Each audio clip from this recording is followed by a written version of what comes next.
Kei te tino hari koa te iwi o Ngaitahu i te whakatīnanatanga mai o te pire a Huarangi.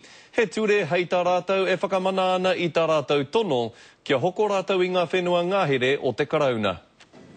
Ko te huanga puta mai te ture a Huarangi hei tā te heamana o Ngaitahu a Mark Solomon ka āhei te iwi ki te anga whakamua me te karauna.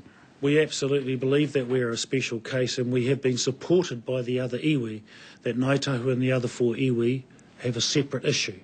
Ro te tau iwatakau māwaru, ka puta te pānui te kāwanatanga ki te iwi, ka āhei rātou ki te whakapau i o a rātou moni raupatu, hei hoko i ngā whenua ngāhere a te karauna. Engari, ka hauri i whakaatuhia ki te iwi, kei te hangai he ture a Huarangi.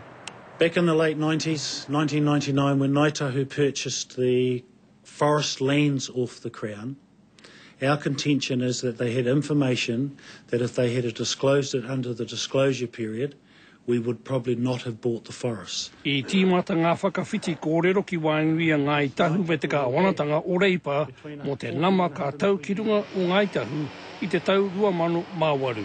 What this deal has done, it gives us access to land.